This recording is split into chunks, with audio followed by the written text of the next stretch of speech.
Você está no podcast Conversa de Pai. Eu sou o Rodrigo Serafim e aqui estamos numa edição especial, a edição que o Conversa de Pai vai até você.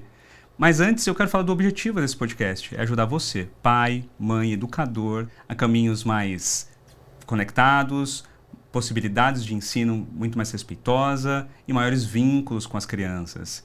E estou aqui com uma pessoa que nós vamos falar sobre educação positiva na prática, transformando a escola e o ensino. E ela, que é pós-graduada na educação positiva, certificada em neurociência, certificada internacional de engajamento das famílias. Inclusive, gente, ela se certificou, ela vai contar essa história depois. Ela é a única brasileira com essa certificação na Green School. E se formou também na pedagogia respeitosa e sustentabilidade. Gente, ela é demais, né? Fala a verdade. Estamos aqui com a Paula Carvalho.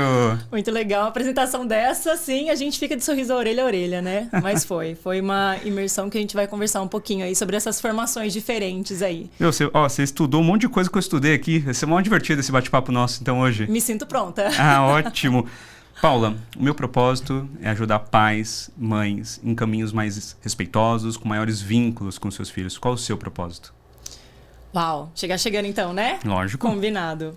Eu acho que é trazer leveza, possibilidade e repertório para a educação, sabe? Legal. Eu acho que... Eu sempre faço essa pergunta, assim. A escola é repleta de desafios, mas também de possibilidades. Sim. Você consegue enxergá-la? Então, esse é meu propósito, assim. É fazer com que as pessoas consigam enxergar possibilidades. Às vezes vai ter uma, às vezes vai ter... sei lá, meia possibilidade, mas já é um passinho, sabe? Então, repleto de desafios, mas também de possibilidades. Será que a gente consegue enxergar as possibilidades dentro da escola? Bom, desafio, você já falou, e você falou de possibilidades. Como que você vê hoje o momento atual da educação, com relação à educação tradicional, que tantos falam? Nós fizemos um podcast, foi o nosso 10º episódio, e nós falamos da escola perfeita, que não existe no final. Mas, acabei de dar um spoiler. Quem não assistiu o episódio ainda 10, já fala, não vou assistir, porque se não existe, assistam. É bem interessante. Nós falamos sobre essa possibilidade de ter uma escola diferente. E o que hoje não está funcionando nessa escola tradicional. Na sua visão, o que não funciona na escola tradicional? Eu acho que a gente tem teorias muito boas, assim, sabe? Então, eu sou realmente otimista, eu acho que a gente está caminhando, mas tem 2 pontos que eu queria muito trazer aqui. Então, por exemplo, eu acho que a gente nunca falou tanto sobre saúde emocional nas crianças. Perfeito. Então, isso é ótimo. Isso eu acho muito interessante. A gente está, assim, caminhando. Mas os 2 pontos que eu queria trazer, o primeiro é... se a escola tem como público-alvo a criança... como assim ela não está sendo inserida em algumas decisões, em algumas discussões, ou até mesmo em opiniões? Então, um exemplo bem prático, porque vai ter muitos exemplos práticos pra gente. Se você vai abrir um estúdio de yoga, você não vai colocar uma parede preta, um rock and roll pesado, porque o público-alvo do seu estúdio de yoga não é esse. Você não está ali casando o que está ali todo o cenário com o seu público-alvo. E se a gente traz para a escola... é a mesma coisa. Então, se o público-alvo de uma escola é a criança, o que lá de dentro, assim, tem a cara do seu público-alvo. Assim como qualquer empresa, qualquer negócio, né? Se você não souber bem do seu público-alvo, você não vai desenvolver nada com aquilo. E esse é o primeiro ponto da educação tradicional, assim, que eu olho hoje. Então, eu acho que as escolas estão esquecendo, ou não se esquecendo... ou melhor, não estão dando atenção devida ao público-alvo.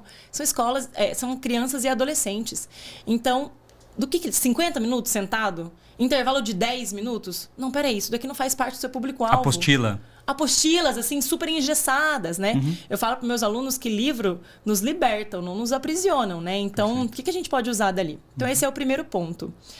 O segundo ponto que eu queria muito, muito trazer também é em relação ao quanto as crianças e os adolescentes são protagonistas, né? Então, você citou, a gente vai aprofundar mais nisso, mas já trazendo aqui um pedacinho desse assunto, a minha formação na Green School, que foi de pedagogia respeitosa e sustentabilidade, eles têm a criança e o adolescente como centro. Eles são real, assim, eles são vistos como público-alvo mesmo da escola. Quando a criança entra no centro desse processo, você falou aqui da questão emocional, que eu acredito, nossa, muito. Tem 2 filhas, tem uma de 4 anos que já vai para a escola e a Clarinha ainda não vai, tem 1 ano e meio, vai demorar um pouquinho mais. Eu percebo muito essa questão da necessidade desse conhecimento social como que ela se relaciona, como que ela fala com as outras crianças. E a gente sabe que ela só vai conseguir aprender isso se ela tiver experiências, exposição e repertório, que é o que você já falou, né? Lá no comecinho. Quando você tem esse repertório, esse conhecimento, a criança consegue brincar, consegue fazer amizade. E a gente percebe que essa questão da apostila, essa questão do modelo tradicional, acho que ele funcionou durante um tempo, durante uma necessidade que existia no mundo, mas hoje mudou. Hoje nós precisamos que essas crianças, elas trilhem um caminho para que eles tenham uma adolescência, um crescimento, sejam adultos mais confiantes, se posicionem. Eu quero que as minhas filhas sejam empoderadas. Eu tenho 2 mulheres em casa, 3, né? 3 mulheres, minha esposa também. Então eu quero que elas sejam empoderadas. Como que você acha que a escola, no seu conhecimento, pode ajudar nesse processo, fazendo com que elas... Você falou de emoção, talvez a questão social, o que você acha? Excelente isso, porque assim, se o primeiro ponto é o público-alvo, que eu falei que a gente tem que olhar, e o segundo ponto é realmente olhar a criança e o adolescente como centro, você trouxe um assunto muito interessante, porque muito se fala sobre saúde emocional e eu acho mais do que importante. Mas tem um tema que eu acho que todo mundo deveria saber e pesquisar um pouco mais, despertar a curiosidade para a saúde social. Saúde social, às vezes, eu acho que não mais importante, mas ela complementa muito a saúde emocional. Então, a saúde social é assim, gente, a gente teve uma pandemia.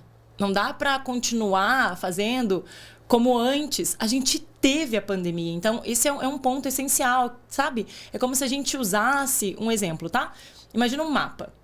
A gente usa esse mapa agora, mas era o mapa de 2018, vai. Gente, ele não serve mais.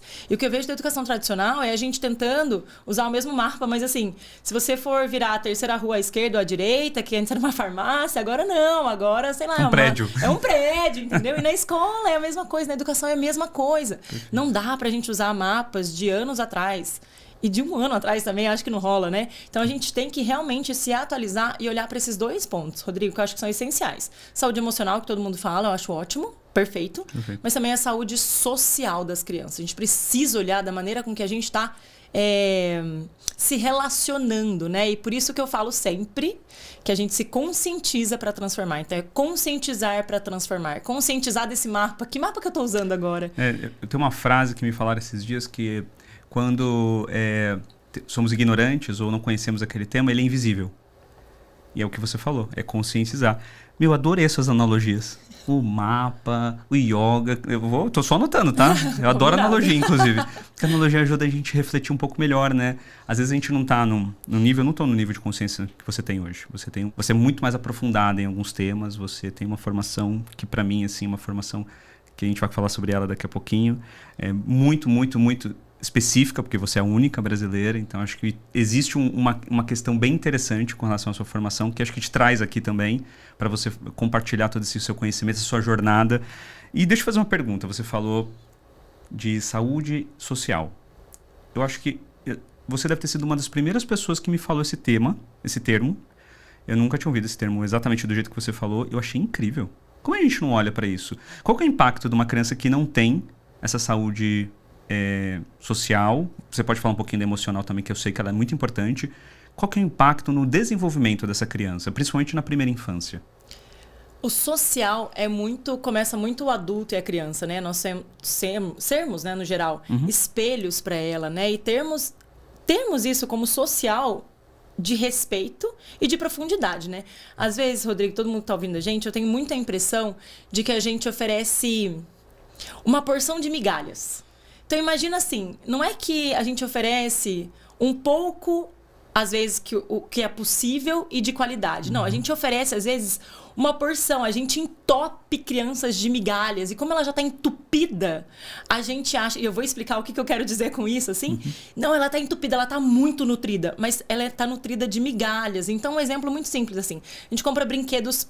mirabolantes. A gente compra todas as lapiseiras possíveis e imagináveis. A gente coloca a criança nas melhores escolas. Mas e o social? E o meu relacionamento com essa criança? Então, esse entupir de migalhas, ao invés de oferecer algo que nutre... E não precisa entupir uma criança, sabe? De coisas assim. Quando você oferece um amor, um respeito, e você, primeiro, pra gente conseguir dar isso, a gente precisa estudar, a gente precisa se conscientizar, a gente precisa ter o mínimo de conhecimento sobre desenvolvimento infantil, que eu acho que é a base mesmo, né? Então, explicando basicamente, entender como a criança se desenvolve e o que eu posso esperar dela. A gente começa a entender que o lado social, ele tá gritando.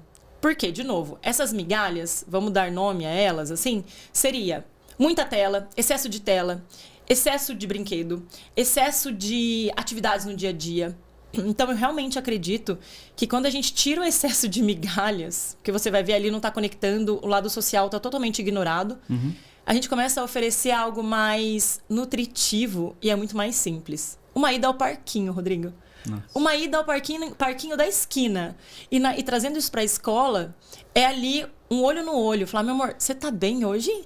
Ai, Paula, mas é o seguinte, querida, são 35 alunos. Ah, na sua tem quanto? 12? Tem 2 filhas em casa, Paula. Como assim? Não, é que a minha escola é diferente da sua. Não, peraí. E começam essas defesas. Mas o que eu queria dizer é assim, imagina, você tem 35, vamos colocar um número limite ali que é altíssimo. Eu acho um absurdo. Nossa, sala com 35 alunos. Eu mas estudei, existe, né? Mas eu estudei em sala de 35. Eu vim de escola estadual também, gente. Então, assim, Também. eu tô ligada, tá? Se você disser 1 por dia, em 1 mês e pouquinho, você já nutriu essas crianças, assim, com um olhar, com o que é possível, sabe? De novo, não encher de migalhas, ai, nossa, fazer coisas mirabolantes, assim. É o simples que realmente afeta o coração, sabe? Eu acho que... E não é clichê, gente, é real, assim. Se você, às vezes, dá assim, ai, posso te dar um abraço? E você dá um abraço, aquela criança tá nutrida. É um abraço genuíno, né? Um abraço genuíno. Eu vi um post esses dias. Você conhece o Murilo Gun? Murilo Gun, ele é uma pessoa que fala muito sobre criatividade, ele foi pai, ele tem 2 filhas. E ele virou... Ele tá meio que no pezinho falando um pouco de paternidade, falando de criatividade, falando de empreendedorismo, de desbloquear ideias. E eu acompanho ele porque eu adoro o jeito que ele pensa. E ele fez um post esses dias incrível. Ele falou o seguinte, que um dia ele estava conversando com o professor dele, e o professor dele falou assim, Murilo, vai de ré. Como assim vai de ré? Porque ré, quando você dá ré no carro, o que você está fazendo quando você dá ré no carro? Você não mexe mais em nada. Você nem fala, às vezes, com a pessoa que está do seu lado. Porque você está concentrado. Então, a ré te deixa no momento 100% presente. E aí, eu até gravei um material esses dias pro Instagram falando exatamente sobre isso. Sobre a nossa presença. Mas não é uma presença de estou aqui, mas mexendo no meu celular. É 100% presente, é perguntando, é se interessando pelo universo da criança. Ah, mas minha filha tem 2 anos, minha filha tem 4 anos, eu me interesso. A Ana faz os desenhos dela, eu acho lindo. Primeiro, porque ela está se esforçando e ela sempre quer dizer algo com aqueles desenhos. E eu sempre pergunto, filha, o que é isso? Por que você pintou? Muito legal. Isso, só te interrompendo mega rápido. Não, você não interrompe. Isso é um exemplo de saúde social que afeta a saúde emocional. Legal. Então, é exatamente isso que você fez. Isso é a saúde social na prática. É quando Ótimo. você tá lá.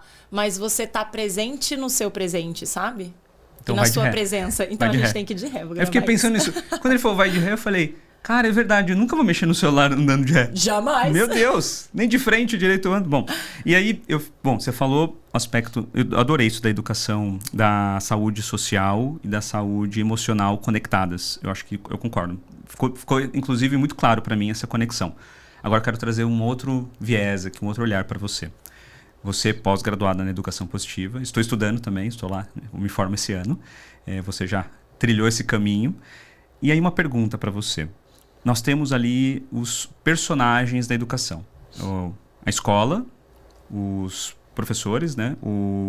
Os alunos, a família. Seja a família, pais, comunidade. Aí a gente escolhe qual é o personagem. Mas no final é esse personagem que está junto com essa criança.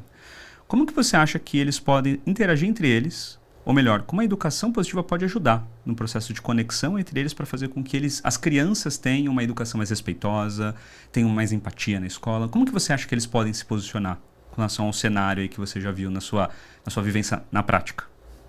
Você diz em relação ao relacionamento que eu acho que é o triângulo perfeito e se um dos Sim. lados estão... É o triângulo. Se um dos lados, na verdade, está bambo ali, está, né, desconectado, não funciona. Então, é escola, família e aluno. Perfeito. Né? Ou criança e adolescente, enfim. Então, isso daqui tem que fluir. Mas sabe o que eu percebo? Que às vezes, por exemplo, a escola... Vamos pensar num pontinho do triângulo, a gente vai passar pelos 3. A escola tá ali e chama a família pra quê? Só pra reclamar. Assim, no geral, tá?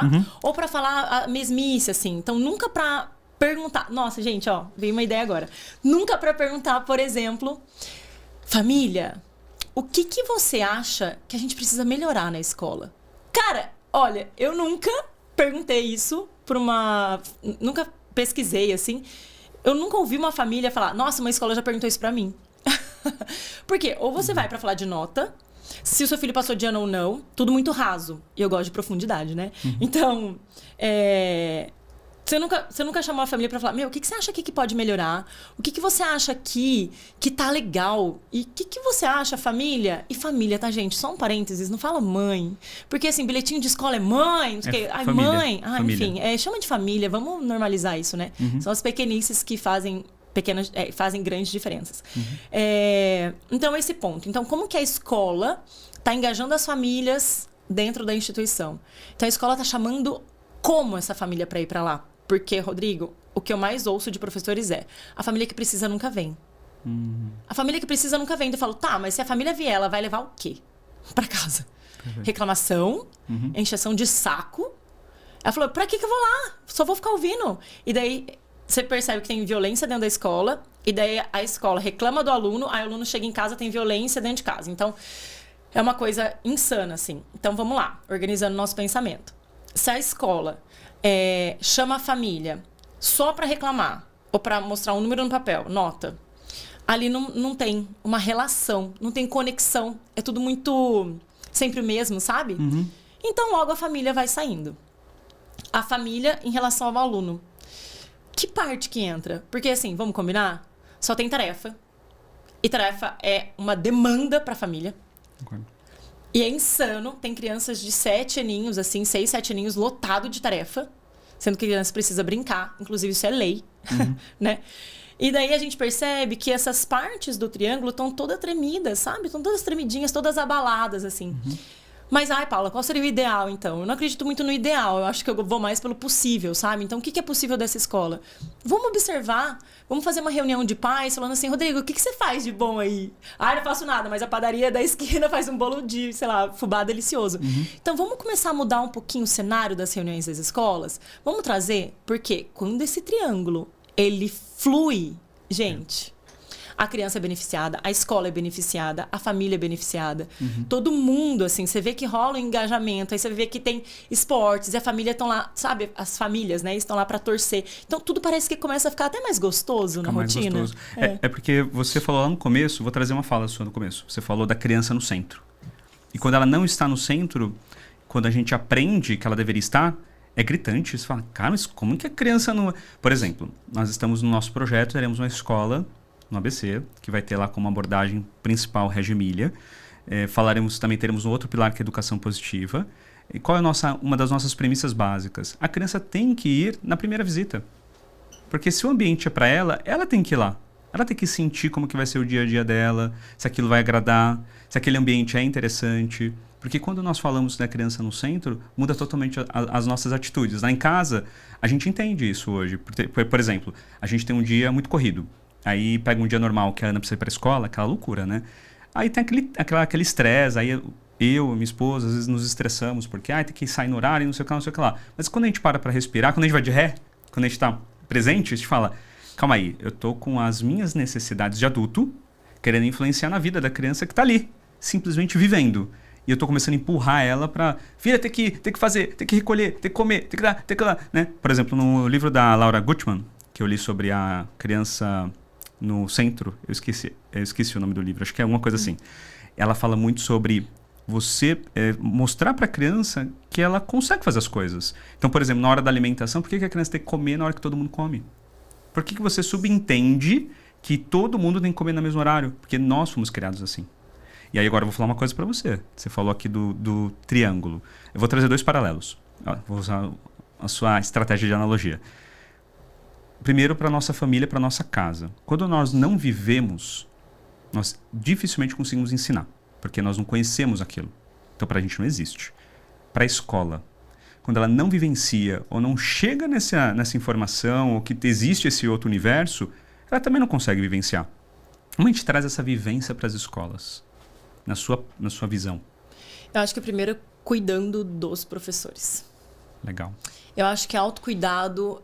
Porque se você não tem, como que você oferece? Perfeito. Se você só tem migalha, né? Você não consegue dividir aquilo com ninguém. Então, se o seu copinho de amor é uma analogia, é real e é clichê, e eu acho que mega funciona, Se o copinho de amor tá vazio, você não tem nem pra si, nem pro outro. Então, primeiro, cuidando muito dos professores. Porque a gente só oferece aquilo que a gente tem dentro da gente. Então, o que a gente tá oferecendo pras crianças hoje? A violência que a gente recebeu, a falta de paciência da rotina insana. A gente oferece muito estresse e pouca estratégia de lidar, por exemplo, com as questões emocionais. Então, é como se fosse A, B, C. A criança mordeu? Então chama a mãe, escreve bilhetinho, manda para a direção, isola essa criança. Sabe assim? Então, vamos cuidar da base, que é o professor, sabe? Porque eu vejo também, claro, o professor falando assim, mas sou só eu aqui. E, de novo, mais um clichê. Sem você, né? Ela fala, eu sou uma gotinha no oceano. Esse oceano não seria o mesmo sem essa gotinha, sabe? Então, assim, faça esse movimento. Faça, sabe? Não desista, assim. Então, eu acho que o primeiro passo, tudo, é autocuidado, é olhar para o professor, é entender onde ele está. Gente, e professores que estão ouvindo, nós escolhemos. Pega a responsabilidade, pega que é teu. Pega que é teu. Pega que é teu. A gente escolheu, ninguém obrigou a gente a ser professor. Então, a gente tem uma responsabilidade aí. E eu queria trazer uma prática bem rápida pra gente. Porque parece tudo muito lindo, né? Aí eu fico imaginando a galera ouvindo a gente falando assim, ai, Paula, mas olha, você não tá entendendo, eu não consigo nem explicar a matéria, assim, ó. A minha sala, você não tem fulano, que assim, não para quieto. Então, assim, linda essa teoria. Mas na prática, querida, acho que não vai rolar. Então, eu vou trazer um pouquinho de prática, uma história muito rápida aqui, mas eu acho que vai ilustrar um pouquinho exatamente isso que você falou, de onde a gente começa. Começa pelos professores. E o que isso muda? Que chavinha que muda? Um exemplo, gente, bem rápido, aconteceu comigo na minha sala de aula. Tinha uma menina, ela tava desenhando na borracha, e ela tava desenhando assim, e era o Ronaldo. Ela chamou de Ronaldo uma borracha, que ela tava lá com camiseta de time e tal, beleza. E na hora que eu fui explicar, ela gritou assim pro outro aluno lá do outro lado, assim, ei, você quer o Ronaldo, bonito ou feio? Aí, gente, na hora eu falei, gente, eu só tô tentando explicar, né? Porque assim, começou, Ronaldo, quem é Ronaldo? Nanã. Já era, perdi o foco total da turma. Aí eu teria algumas opções. Primeiro, que eu acho que a maioria faz, dá essa borracha aqui, meu amor. Dá essa borracha aqui, isso não faz parte do meu repertório, tá? Mas seria, dá essa borracha, no final da aula eu te devolvo. Que feio! Presta atenção na aula. Você sabia que quando a prof fala, você tem que ouvir? Né? Então manda quem pode, obedece quem tinha juízo, né? É. Bem nessa... Poder. Poder, total. Zero respeito. Pura disciplina e obediência, né? E daí não funciona, na minha opinião. Beleza. Essa não faz parte do meu repertório. E adiantar? Talvez. Peguei Curto a borracha prazo. ali a curto prazo. Beleza. Mas assim, não ia adiantar muita coisa. Se a gente parasse pra pensar, ela ia ficar emburrada. E de novo, vamos voltar naquele primeiro assunto. Ela é público-alvo, então eu tô ali pra ensinar. Então, se a minha intenção como professora é ensinar, tirar a borracha, aquela criança não ia aprender nada com aquilo. Aí, beleza. Aí a segunda não funcionou, tá? A segunda era assim, meu amor, olha só, a teacher, eu sou professora de inglês, a teacher vai explicar rapidinho a matéria e depois você vai lá e pergunta pra ele se ele quer o Ronaldo bonito ou feio. Gente, não adiantou. Ela falou, tá bom, bonito ou feio? Fala! Aí eu falei, aí na hora eu falei, tá, não funcionou. Aí na hora, de novo, é a conexão. Por isso que eu, professora nutrida, gente, zero alecrim dourado, tá? Eu fico estressada, eu perco a paciência, assim a gente vai, mas você me desculpar hoje, né? Mas o que eu fiz? Bora de repertório. Eu falei, gente, pera, vocês estão falando do Ronaldo? O Ronaldo tá aqui hoje? O Ronaldo veio? Peraí, deixa eu colocar ele aqui. Aí fingi que eu tava escrevendo na lista de presença, sabe? Falei, gente, eu sou professora de inglês, então eu tava ensinando adjetivos. Era uma oportunidade. Gente, super. Eu falei assim, beautiful or ugly, que é tipo bonito ou feio em inglês, né? Aí todo mundo, que? Eu falei, gente, o Ronaldo tá aqui, vamos focar nele. Aí todo mundo, beautiful, ugly, não sei o quê. Eu falei, então o que mais? Os olhos, grandes, pequenos? E daí foi uma aula, eu fiz o que eu tinha que fazer. Claro que tinha apostila, eu tinha que fazer, porque eu tenho que fazer, gente, eu tenho que ter relatório, eu tinha que fazer as 2 páginas. Mas fluiu muito mais, sabe? Aí eu pedi pra todo mundo pegar uma borracha, como se fosse o Ronaldo, inventar um nome, deixar ele ali e poderia consultar o Ronaldo, sabe? E daí foi fluindo e tal. E foi muito engraçado que depois o Ronaldo mudou de roupa. Então, tipo, ao invés de era uma camiseta... Gente, foi um desenho de uma borracha branca, tá? Esse é o Ronaldo. Mudou a camiseta, daí era outro time. E daí um dia o Ronaldo não foi, porque eu acho que ela usou a borracha em casa e esqueceu. Eu falei, como você não traz o Ronaldo? Como assim? E virou. E assim, a gente, imagina se eu te fizesse, sei lá, fosse uma aula de verbos no passado. Eu poderia falar o que o Ronaldo fez ontem. O que o Ronaldo fez nas férias, sabe? Então, dá pra conectar. Foi mais leve pra mim, foi mais leve pros alunos. E o meu papel principal é ensinar. E deu bom.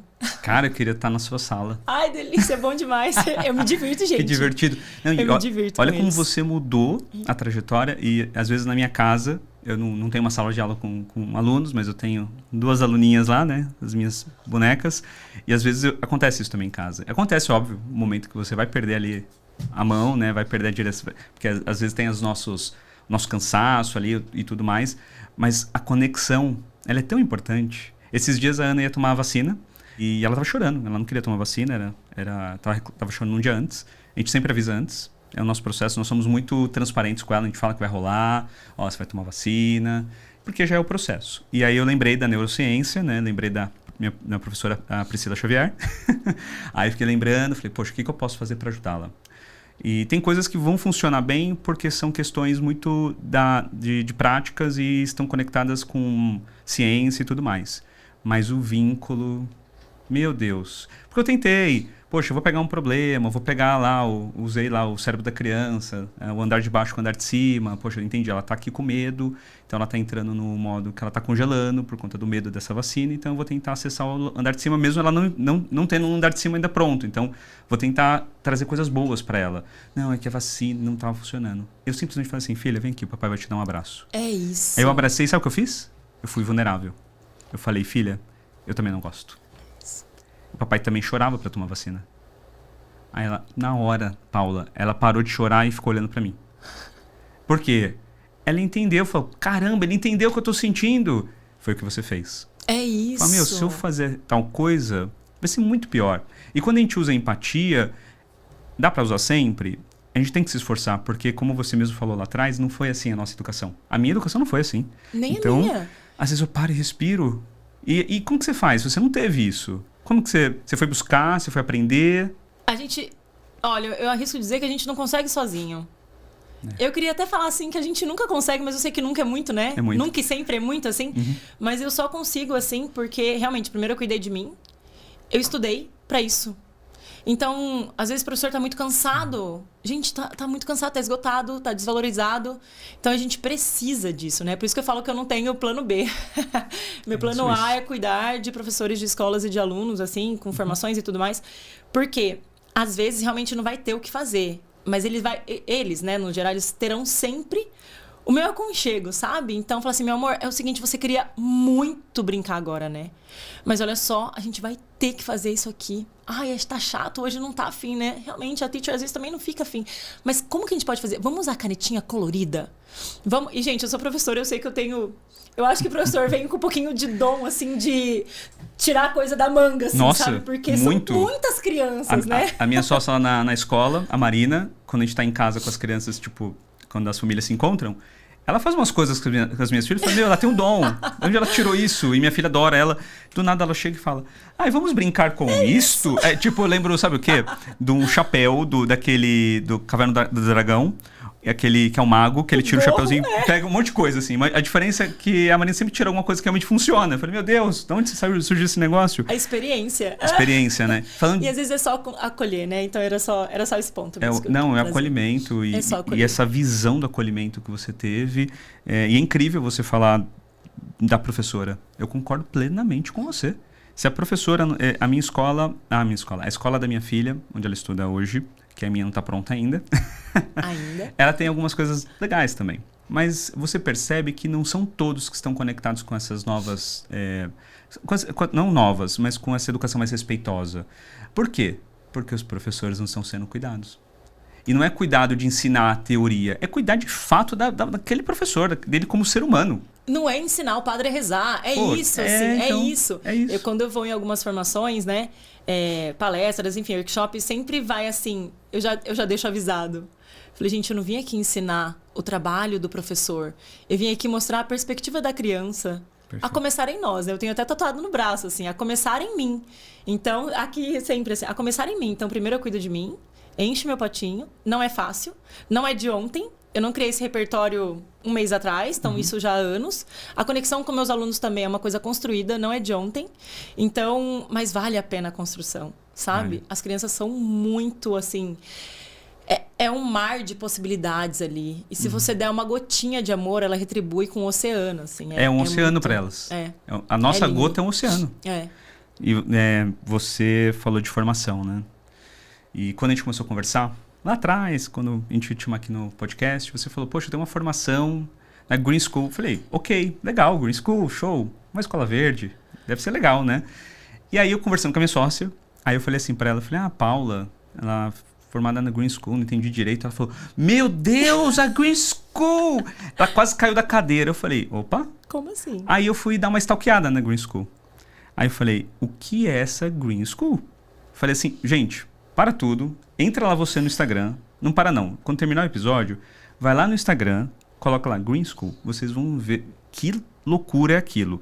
Me conta essa trajetória. Você é a única brasileira hoje formada pela Green School, uma especialização. A Green School, ela tem várias características, eu não vou dar spoiler, e também eu não domino como você domina. Inclusive eu vi um vídeo seu lá, você mostrando a escola, e uma criança vindo correndo. Eu achei lindo aquele vídeo, porque você filmou o que estava rolando ali, né? A escola ali vivendo, né? E aquela criança correndo e tudo mais. O que é Green School? Vamos lá. Só uma coisa importante, eu sou a única brasileira formada juntando após, né, Harvard e Green School, né? É Harvard, com Harvard. Também, com os três. Acho que da Green School, tomara que tenha outros profs também aqui, assim, talvez diferente. Mas olha que doido, né? Eu vi há 10 anos atrás, numa apostila de inglês que eu estava trabalhando com meus alunos da Green School, eu falei, uau, eu preciso conhecer um dia essa escola. Bom, recorta para 10 anos depois, eu falei pro meu marido assim, Lucas, é o seguinte, se eu não for agora, eu vou quando, né? E eu não sei, assim, né, acho que a maioria não conhece, mas a Green School fica em Bali, na Indonésia. Indonésia, super improvável, né? É do outro lado do mundo, assim, enquanto aqui é de manhã, lá é à noite, lá a gente tava no futuro, né? Então, eu juntei minhas coisas, fui sozinha pra Green School, fui partir pra Indonésia, saí na segunda, cheguei lá na quarta-feira, é insano. Mas o que é essa tal de Green School? É uma escola que é real, centrada na criança e no adolescente. E o que isso quer dizer na prática? Vamos lá. Primeiro que eu sei que é uma realidade muito diferente da nossa, eu tenho consciência disso. Eu sou muito otimista, mas com os 2 pés no chão. Mas olha que interessante. Ela não tem prova e não tem nota desde o ali, prézinho, digamos assim, primeira infância, até o 3º colegial. Então ali a criança não é avaliada por um número no papel.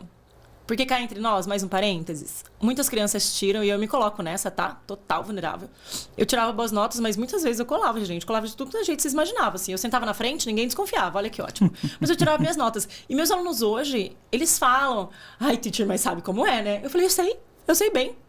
Atira... Gente, sério, quem estiver ouvindo esse podcast que nunca colou na vida, me manda um oi. Porque eu acho que essa pessoa não deve existir, não é possível. Nem que seja com um amiguinho, sabe? É A ou B. Você pôs A ou você pôs B na 3, sabe? Todo mundo. Então, assim, o que mais vale? O número no papel é o aprendizado, e na Green School é o aprendizado. Então, um exemplo muito prático, eu consegui, né? Eu passei 40 dias lá, porque a minha dúvida central era... Meu Deus, 40 dias? 40 dias. A minha dúvida central era... Como as crianças entendem que aqui é uma escola e não um grande playground? Gente, me explica. Daí eu parece fiquei, um playground assim, mesmo, é um né? grande playground, assim. Mas, de fato, o aprendizado ele acontece em projetos e brincadeiras sérias, digamos assim. Então, um exemplo, vai. Eu participei de uma aula de matemática com os pequenininhos, assim, tava muito legal. Então, eles estavam aprendendo a quilo, né, a fazer conversão, então quilo e libras e tudo mais, assim, então foi muito legal. Gramas e daí tinha que colocar talheres. Lá eles usam uma colher e um garfo. Aqui normalmente é um garfo e uma faca, né? E daí a tabuada era assim, 2 pra você, 2 pra mim, então 2 vezes 2, 4, pronto.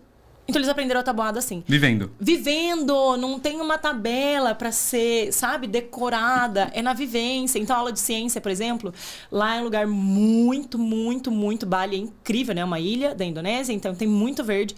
Infelizmente também tem muitos animais que morrem atropelados na rodovia, ali nas ruas, né? Então, mas eles pegaram... isso eu consegui assistir de longe, porque não é pra mim. Pegaram tipo uma cobra, assim, e tal, e deixaram no jardim. E pra ver ela se decompondo. E foi muito legal, porque as crianças amavam, assim. Então, os gases que emitiam ali, as partes do corpinho, né? Então, do corpinho é ótimo, né? Da cobra, enfim. Então, eles aprenderam a ciência na prática. Ai, Paula, mas não tem computador? Tem. As crianças, é uma escola muito privilegiada, assim, claro, né? Isso não pode negar. As crianças têm o próprio computador, assim. Mas, assim, é pra pesquisar? É pra montar uma apresentação? Usa o computador de maneira saudável. E o professor tá ali e, gente, peguem essa... Eu vou até virar aqui e contar pra vocês, assim. Peguem essa informação, porque eu acho que foi meu grande aprendizado na Green School. O professor é guia e não sábio do palco. O professor, ele é guia. Ele é um guia. Ele não é o sábio do palco. Então, na Green School, isso pra mim ficou muito claro. E é o que eu trago nas minhas práticas. Eu falo o tempo todo pros meus alunos. Olha só. Aqui, eu tô pra você. Tá tudo bem errar. Eu posso explicar quantas vezes você precisar. Na verdade, eu falo assim, eu posso explicar 17 vezes. Na 18ª, eu vou perguntar pro Google para ele me ajudar uma maneira diferente de te explicar. E assim, os alunos entendem sempre que ali é um lugar seguro para aprender. Então, gente, a Green School me trouxe isso muito lindamente. E daí a minha pergunta principal. Eu perguntei pro diretor lá, né? Como que as crianças entendem que aqui é uma escola e não um grande playground? E assim, no meu país, falei pra ele, né? No Brasil, a gente tem vestibular. Na Europa tem vestibular, nas Américas tem vestibular. Então ele falou, não, a gente sabe. Aí ele falou só assim, gente, aqui a gente ensina a criança a aprender. Eu falei, tá, perfeito. Me explica um pouco melhor. Eu entendi, mas assim, na prática, tá, e o vestibular? Se ela quiser sair da Green School no 3º colegial e, sei lá, ir pra Europa, um exemplo, tá? Fazer um vestibular... Aqui a gente ensinou ela a aprender, então ela vai entender o que ela precisa fazer para fazer um vestibular. E eles fazem projetos quase que mensais, assim. Então as crianças são muito inteligentes. E não inteligente de teoria apenas, sabe? Mas na prática. E de verdade. De vida. De vida. Como que você aprende a jogar vôlei jogando, gente? Como que você aprende as coisas da vida? Os maiores conhecimentos que você tem foi na prática, não foi só na teoria. Não, e você falou uma coisa muito louca, né? Como você aprende sobre química e decomposição? Decompondo! Decompondo, Vamos ver o negócio decompondo, minha gente. Você falou aqui uma frase... Esse aqui você podia tatuar também. Guia não sabe do palco. É o guia, Cara, não é o sábio do palco. meu. E por muito tempo foi, não sei na sua escola, mas na minha, Sim, lá em Cruzeiro, muito. tinha até um degrauzinho. O palanque. Eu achava interessante, o palanque. Eu achava interessante, porque eu pensava assim, tá, é pra todo mundo conseguir ver o professor, minha sala lotadaça, né? Mas não, era muito de hierarquia mesmo. Era assim, não, eu sou o detentor, assim, da informação e do conhecimento, sendo que aqui são duas coisas diferentes, já vou explicar. E vocês só absorvem o que eu tô falando e não questionam. E o que eu mais quero, Rodrigo, de verdade, é que meus alunos sejam questionadores, assim. Sim. E eu falo que conhecimento é informação, porque parem e pensem, assim. A gente tem informação a cada esquina, né? Informação, informação, informação, informação. E conhecimento de fato? Pouco.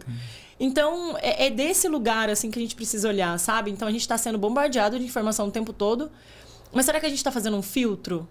Ou será que a gente está só ouvindo vários sábios do palco aí e nenhum guia ao lado? Ou às vezes a gente, com conhecimento, a gente pode ser o nosso próprio guia, sabe? Então, claro que eu ouço. Ai, seus alunos vão... Eu vou falar exatamente o que eu ouço, tá? Bater em você no futuro. Vão, nossa, montar em cima de você. Como você é trouxa. O que tá acontecendo nessa sala? Tem uma vez que uma professora falou assim, meu, o que tá acontecendo aqui? O que essas crianças têm? Eu falei assim, elas têm 6 anos. Elas são crianças. Elas são crianças.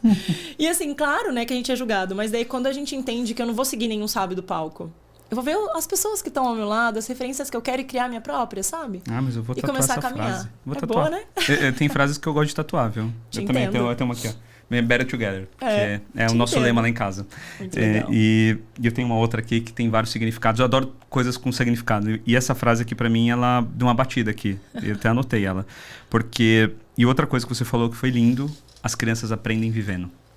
Elas vivenciam as experiências. E são as experiências que elas terão na vida.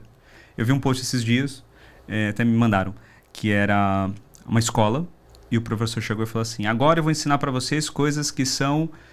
Foi o papai financeiro que postou. São coisas essenciais para a sua vida. Aí a criança, né, um adolescente, falou, declarar imposto de renda, entender sobre...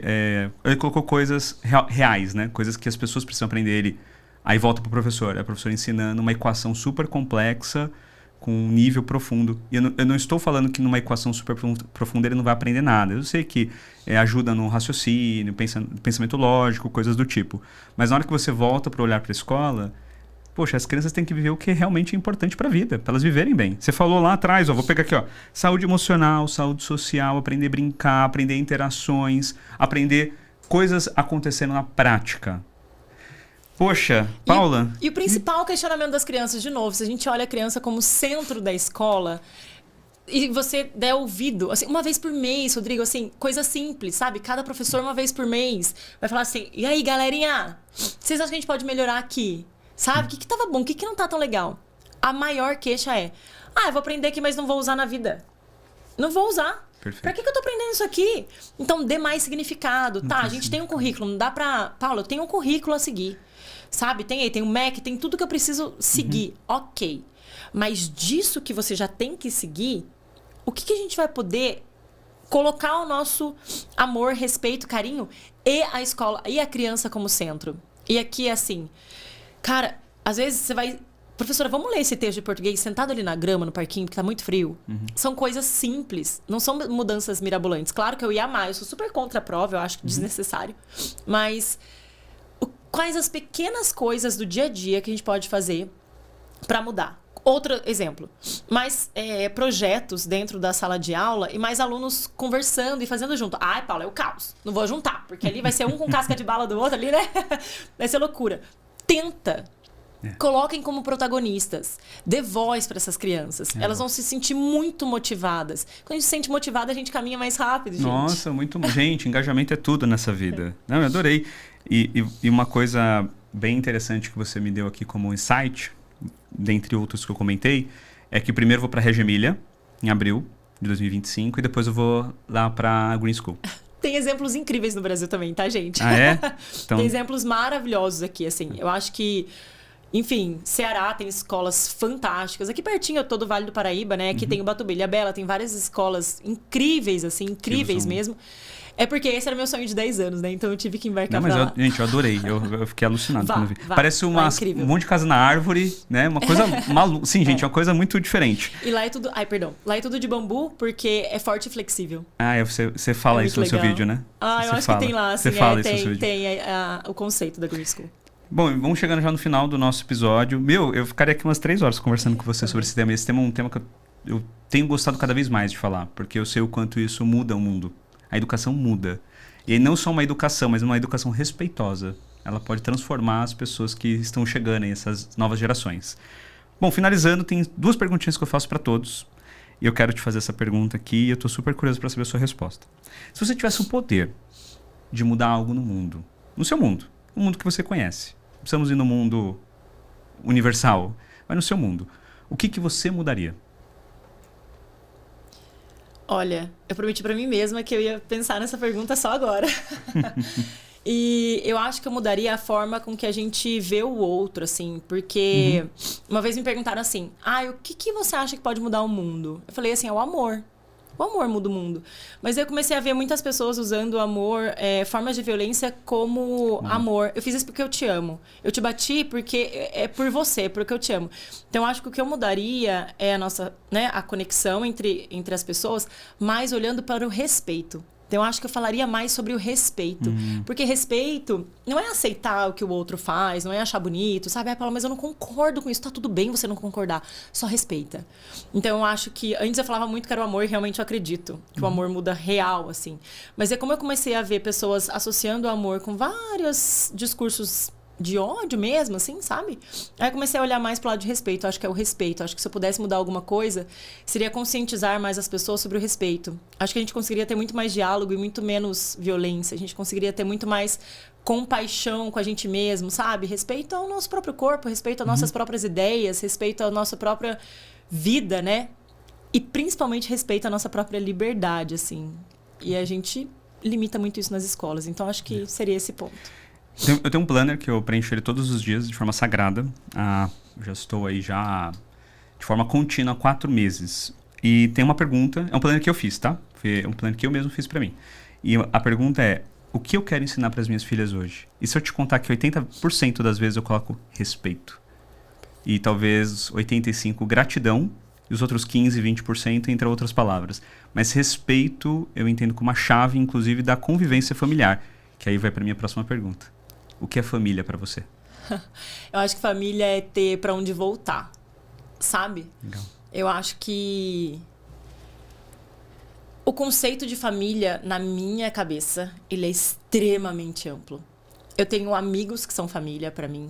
Então, acho que família é ter pra onde voltar nesse aconchego da onde você sente que você tá genuinamente sendo quem você é. Então, quando eu falo ter onde voltar, sabe quando você faz uma coisa que você não achou legal, mas sabe, fala, ou pai, mãe, ou irmã, ou amigo, porque eu tenho real, gente, muitos amigos que são tipo família mesmo, assim, amigos que eu converso mais do que meus primos, então pra mim conceito de família é muito mais amplo do que aquele conceito muito padronizado, né?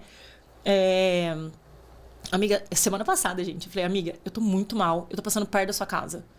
Você desce aí rapidão, eu preciso muito de um abraço.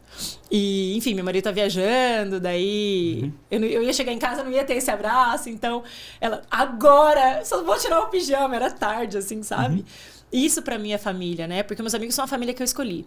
Então é sempre ter pra onde voltar. Então eu vou me arriscar, vai. Se der ruim, volta que eu tô aqui. Se der bom, volta pra gente celebrar. Então, é ter pra onde voltar, sabe? Então, eu entendo que família pra mim é onde não tem julgamentos, onde eu posso fazer da minha liberdade a minha essência mesmo. Família, acho que é ter pra onde voltar. Pra onde voltar. Nossa, que lindo, gostei. Vamos chegando ao final do nosso podcast, mas antes eu quero deixar alguns avisos pra você que ficou com a gente aqui até o final. O primeiro aviso é: você já conhece a Celuz? É a nossa plataforma de ensino.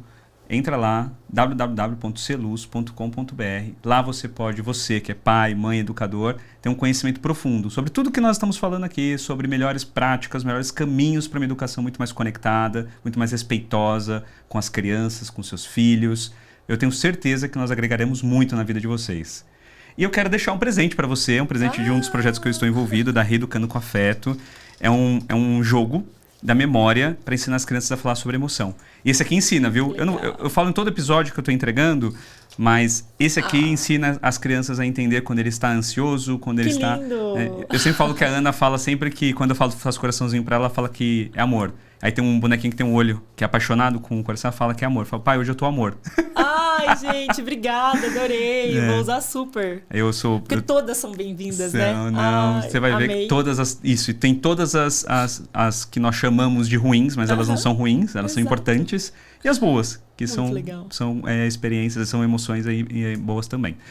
Vamos chegando ao fim do nosso 20º episódio. Obrigado, Paula, mais uma vez. Eu que agradeço. Foi incrível, assim. E quem tiver mais dúvidas, estamos super à disposição. Como as pessoas te acham na rede social? Instagram é educaçãopositiva.naprática, então é bem simples, educaçãopositiva.naprática. E eu mesma respondo tudo, então, assim, eu adoro essa troca. Eu acho que realmente a gente se conscientizar para transformar e se conectar para transformar também. Então, mais uma tatuagem. Assim. Mais uma. Obrigada, viu? Adorei. Obrigada. Imagina. Mesmo. Obrigado a você que ficou até aqui, até o final do nosso episódio de hoje. Em breve teremos muito mais novidade. A gente vai trazendo as novidades aqui dentro do podcast para você. Estamos num estúdio novo, porque, de novo, eu falei que essa aqui é uma edição especial. É o podcast que vem até os nossos ilustres convidados. Então, Paula, obrigado. Você que ficou até o final, obrigado. E vamos para o próximo. Tchau, tchau.